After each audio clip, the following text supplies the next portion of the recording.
தேவனை நோக்கி நீங்கள் கூப்பிடுகிற போது தேவன் உங்களுக்கு தேவையான பலனை தருவார். அது மாத்திரம் அல்ல, நெகேமியா 8:10 சொல்லுகிறது, கர்த்தருக்குள் மகிழ்ச்சியா இருப்பதே உங்கள் பலன். தேவ பிள்ளைகளுடைய பலன், தேவனே பலனாய் இருக்கிறார், தேவன் பலன் தருகிறார். மூணாவது இங்க சொல்லுகிற போது சொல்லுகிறான், கர்த்தருக்குள் மகிழ்ச்சியா இருக்கிறதே தேவ பிள்ளைகளுடைய பலன் தான். எந்த சூழலிலும் பிலிப்பியர் 4:4 பவுல் சொல்லுகிறான், சந்தோஷமா இருங்க, சந்தோஷமா இருங்க. மறுபடியும் சொல்றேன், சந்தோஷமா இருங்க. எந்த சூழல்ல? சிறைச்சாலையில இருக்கிற ஒரு மனிதன் வெளியே இருக்கிற ஜனங்களை பார்த்து சொல்றான், சந்தோஷமா இருங்க. அப்ப உள்ள அவன் எப்படி இருந்திருப்பான்?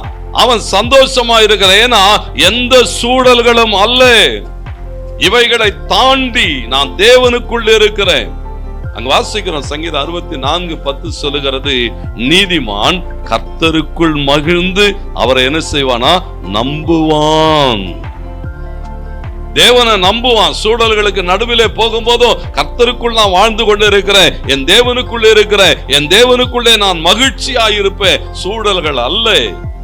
ஆபகுக்குள்ள வாசிக்கும் போது 3ஆம் அதிகாரம் 17 வாசி பாருங்க. சொல்லுகிறான், அத்திமரம் துளிர் விடாமல் போனாலும், திராட்சை செடி பலன் கொடாமல் போனாலும், ஆடு மாடு மந்தைகள் என்ன இல்லை, ஒன்னும் பலன் தரலனாலும், எதுவுமே இல்லைன்னாலும், ஒன்னும் எனக்கு ஆசீர்வாதமா நன்மையா இல்லைன்னாலும், பாடுகள் போராட்டங்களுக்கு கூடாக நான் கடந்து போய் கொண்டிருந்தாலும் சொல்லுகிறான், நான் கர்த்தருக்குள் என்ன செய்வேன்? சந்தோஷமா இருப்பேன். ஆமென், அல்லேலூயா. ஏன்னா நான் தேவனுக்குள் மகிழ்ச்சியா இருப்பேன். 19வது வசனத்துல சொல்லுகிறான், ஆண்டவராகிய கர்த்தர் என் பலன்,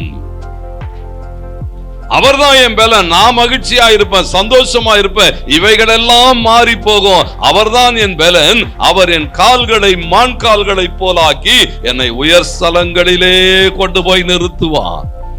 சூழல்களை பார்த்து பயப்படுகிறதுக்காக அழைக்கப்பட்டவன் அல்ல, சூழல்களை கண்டு அப்படியே திகைத்து போய் நிற்கிறதுக்காக தெரிந்து கொள்ளப்பட்ட ஜனம் அல்ல. நான் சொல்லுகிற போது சொல்லுகிறான், கர்த்தருக்குள் நான் மகிழ்ச்சியாய் இருப்பேன், என் தேவன் எனக்கு பலனாய் இருக்கிறான்.